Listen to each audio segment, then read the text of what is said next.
Basta laag na ganing hisgutan, bahala o itarong tug, basta go! Huy! I-upload na taning mga nabulok diri nga mga video no sa aton phone para maiba na natong storage. So padung kami sa Nisa, Malapascua Island. Nag-book kami tour package Malapascua and Kalangaman Island na tour package. Niabot kami nga mga like 7 or 8 in the morning. And then here, padung kami sa Kalangaman Island cause amon pinaka first na tour itinerary. So mga 9 or 10 may gunad kami from Malapascua Island to Kalangaman Island. Pag abot naman nga to as in grabe kanindot sa color sa dagat, as in makita ninyo super kalimpyo, ka blue, turquoise blue, nindot kaazo. Wara kami kaazo in gibuhat diri no kay sa first day sa tour namon is amura ning Kalangaman, so mga hapon na kami sa nini uli, mga 3 PM. So diri lingaw-lingaw la kami, like langoy-langoy, gisuroy namon ang isla kay baktas-baktas raman. And makakita ka mong spot dito nga kamura ang tao, as in legit nga daw inzo ang isla. Huy! Pag abot naman nga to sa isla no, kay mga 11 naman to kami ni abot diri. Damo na kaazoy turista, damo na yung mga tao. Anak lang ako ang kilay. Ang kilay daw basin ma-erase. Anyway, as I was saying, ang Bisaya lang yan to, mauwa man to sa ni. So, pagabot naman nga to no, damo na itaw. So, dili ra mabalaka kay damo ray kapalitan nga to. Pwede ka mo mag-tent nga to. Kung magda ka mag-tent. And then, ani among lunch. Prepare ni sa amon tour guide nga to. Apil na included na sa amon package nga gibayran. And then, ani nga spot, super kanindot diri nga part sa other ending apart sa isla. Kamera ang tao diri, legit. Ang mga tao halos dito sa may front dapit, kung like diin mo donggo ang mga pump boat. Kapit sa may sandbar. So mas damo ang tao dito nga part. So ani nga part diri? End part. Kadamo sa part.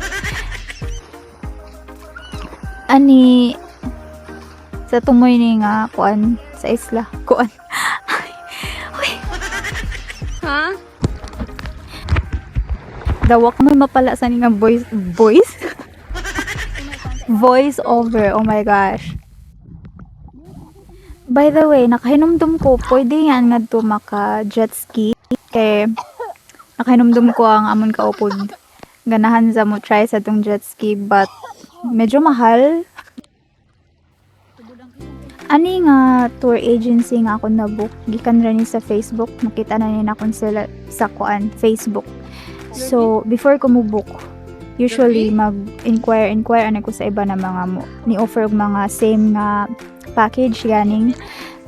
So compare na ko nila pricing, compare na ko nila inclusions, so exclusions I mean. And then ani nga tour package mo nakuha.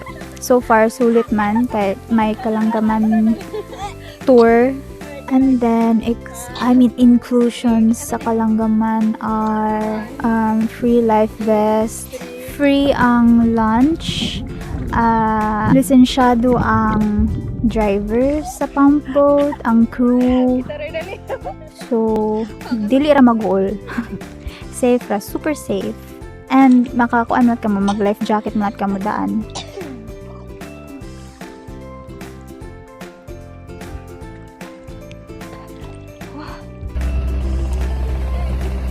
Sandbar na ni dapit guys.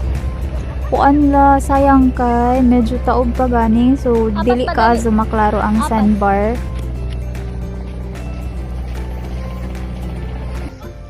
Anang pulos na muti amo na ng sandbar guys. Kaso la padung na ni hunas. Kaso di kami pwede mo paabot nga mas mapakita pa ganing ang sandbar kay hapon na ni. Then ang travel time from Kalangaman to Malapascua usually about 2 hours.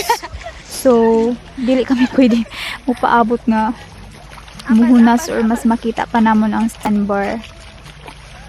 But sulit, as in sulit ra kaazo ang pagnadto namon man. Super lingaw. Also, super thankful ko sa nabook na ko nga tour agency kay ang ilang mga tour guides very approachable. And inatiman kami ngadto sa 2 days namon nga pagstay. Oh.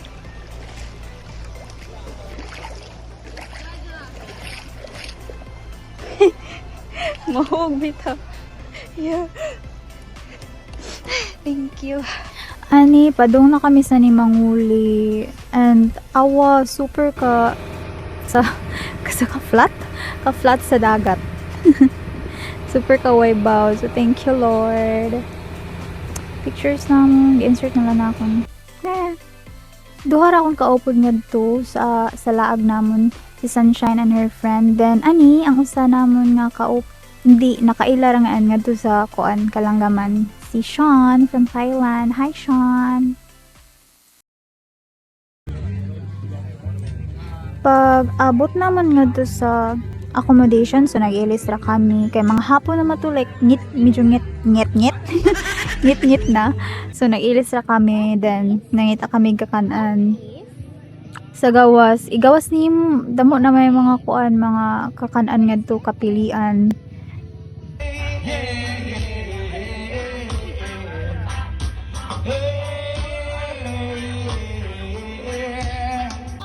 Pag human naman kaon, nagsuot-suot kami sa mga kabazan ngadto kay para ngita kami kuan ka-chill-chillan.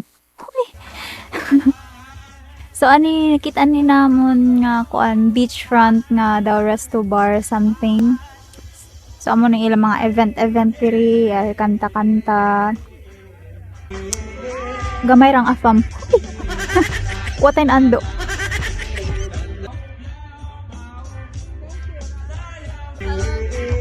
Sa Hippocampus nga ni dapit guys, beachfront nga mga resto bar something adto.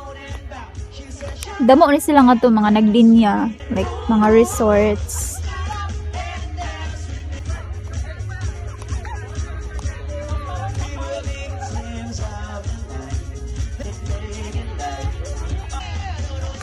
Namali kami sa amon accommodation mga 12 midnight, mga 12 naman ni mahuman dire ila koan lat Kalingawan.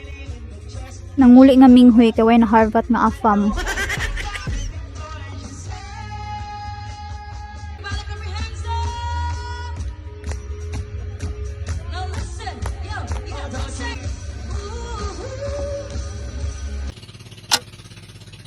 Day 2, last day ni namon sa Malapascua, so mag-snorkeling activity ra kami diri and maglibot-libot sa isla. Uy! Ang mga kadagatan sa Malapascua ang amon gisamsam. Unsa ni diri ya? Bisan wa ka to kabati sa gisulti ni kuya.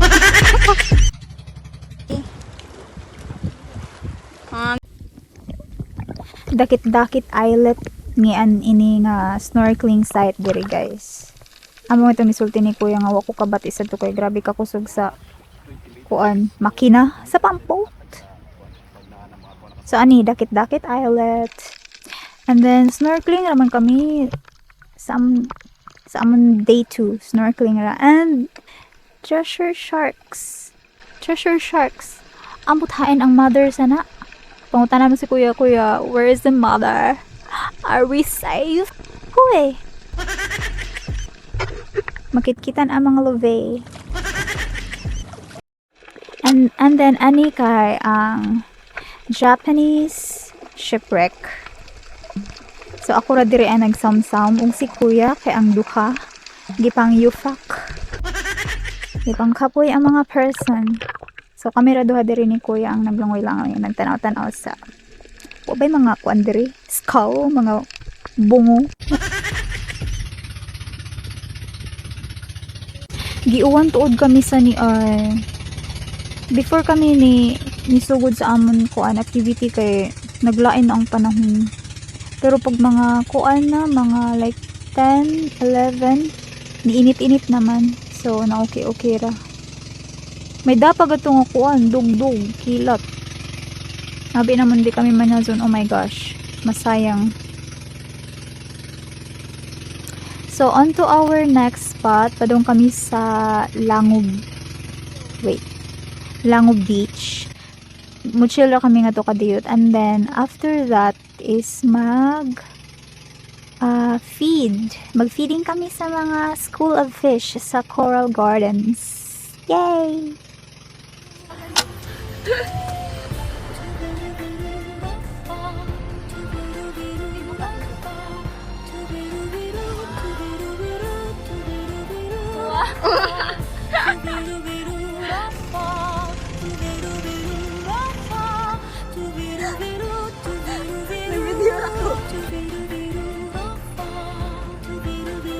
Nana.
Ang bata.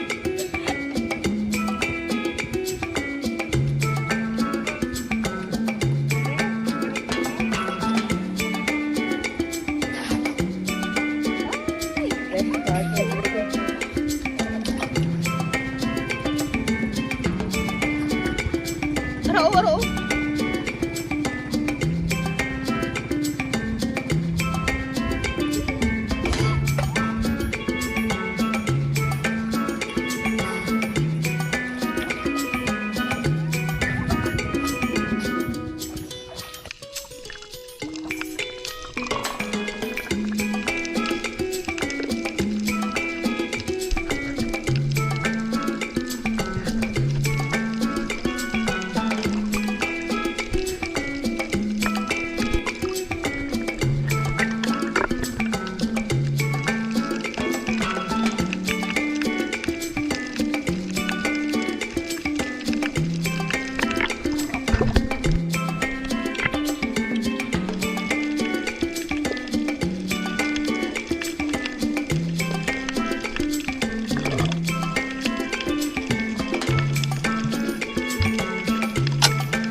Ay, dyan ka na. Sa kalasok.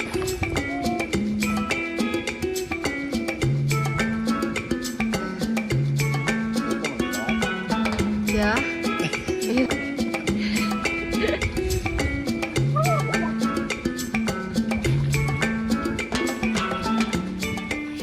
Ayan na naman si ate ko. Naglalaro na naman siya ng ganda-gandahan.